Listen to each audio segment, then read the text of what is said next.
Bom dia, alunos. Vamos começar então a nossa aula sobre calor específico dos gases. Então, calor específico dos gases, já havia dito lá atrás, né?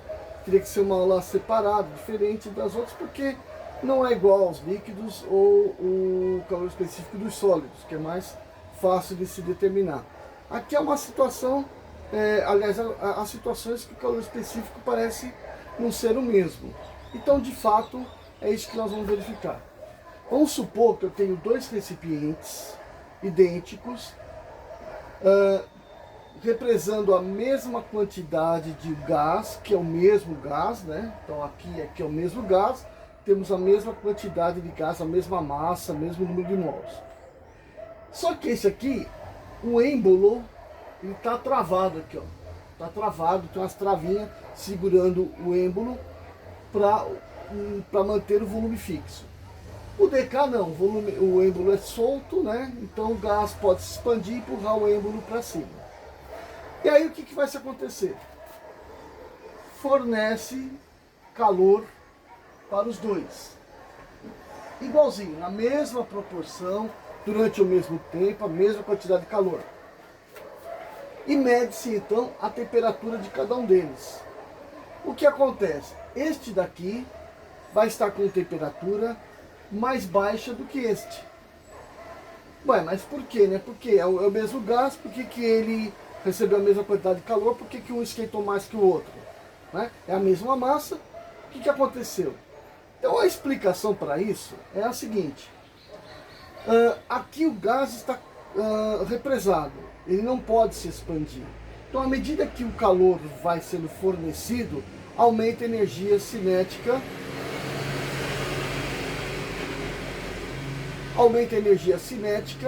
das partículas. E aí acontece que aumenta o número de colisões entre as partículas. Né? Pelo menos essa é a explicação mais plausível. Havendo maior colisões, maior número de colisões, haverá atrito e, portanto, liberação de calor. Isso vai fazer com que vai haver um aumento de temperatura a mais do que esse daqui, que pode se expandir e, portanto, o número de colisões reduz. Né? Agora a gente tem que fazer uma interpretação analítica, né? Matemática sobre isso daí. Então vamos começar a lembrar. Calor é igual ao que? O calor absorvido. É igual ao trabalho mais variação da energia interna. Então, variação da energia interna. Certo? Poderia ser ΔU, tá? Vamos colocar energia interna, fica mais mnemônico, né? E o trabalho, o que ele é? P ΔV, né? P ΔV mais variação da energia interna. Isso a gente sabe. O que mais que a gente sabe? Que o calor também ele pode ser dado como MC ΔT. Aqui no caso vai ser ΔT. E no lugar da massa a gente vai colocar número de mols. Certo? Então tá, vamos partir dessa expressão para poder analisar as duas. Aqui eu tenho calor na situação de que o volume é fixo, então eu vou colocar calor a volume constante. Ele é igual ao número de mols vezes calor específico a volume constante vezes ΔT. Tá bom. Que mais? Nesse caso aqui, não vai haver variação de volume. Então o calor vai ser igual à variação na energia interna, direto. Não tem expansão. Então calor a volume constante é igual à variação na energia cinética. Ou melhor, na energia interna do gás.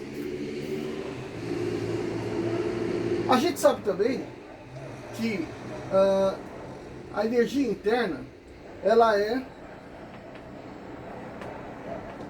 3/4 de nRT.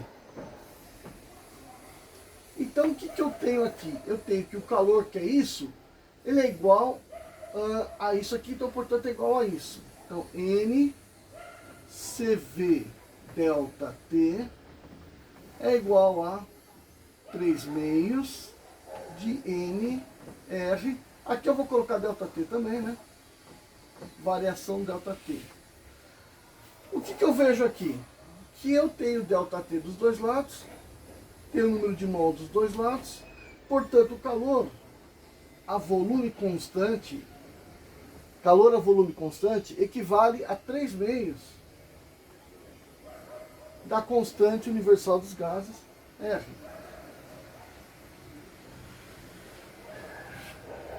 Ok? Então, tenho aí uma primeira dedução para calor específico a volume constante. Agora a gente vai para o lado de lá e vamos analisar a situação quando o volume não é constante. Então, o que é constante? A pressão que o êmbolo faz. Então, aqui eu tenho que calor a pressão constante vai ser igual ao quê? Bom, a princípio ele vamos colocar isso aqui de novo. N CP delta T. Ok. Aqui o gás se expande, então essa expressão é válida, né? Então que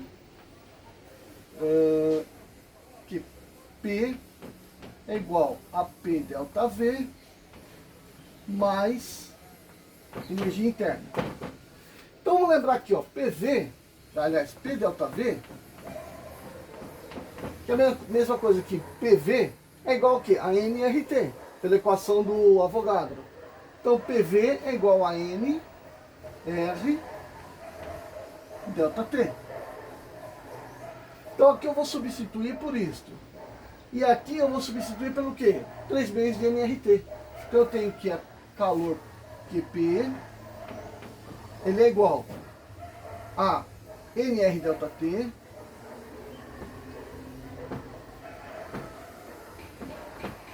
mais 3 meios de RT, de nRT.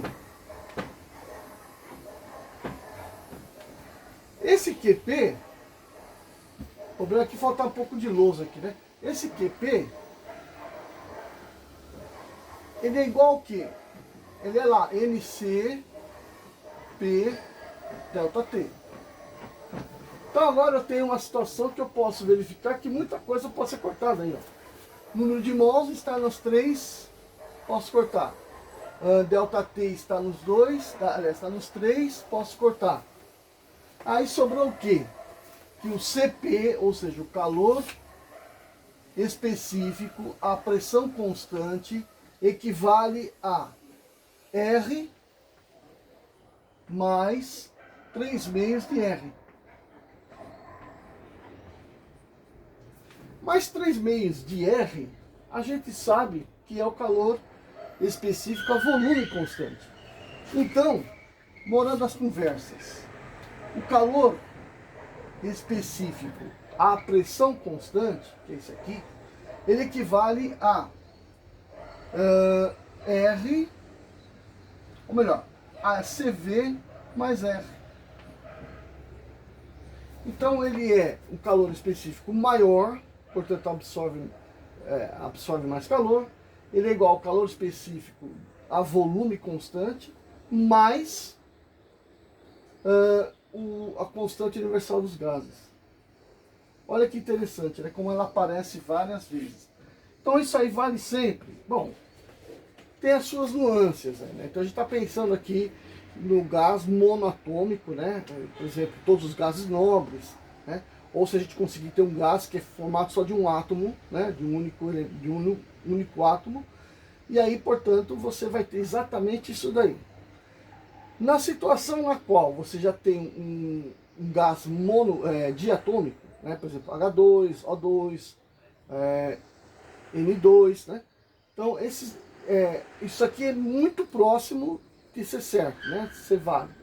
O que vai variar um pouquinho nessa situação é que a molécula, está lá a molécula, certo? Então você vai ter uma questão de que alguns átomos são bem maiores que outros. Então você já tem uma questão com relação à possibilidade, né, estatística de colisões e tal. Então, algumas coisas, né, que são possíveis, né, respostas, mas a questão é que isso aqui apresenta-se muito bem na maioria dos casos, ok? Então isso aí é a nossa aula de calor específico dos gases. Falou, gente. Tchau, tchau.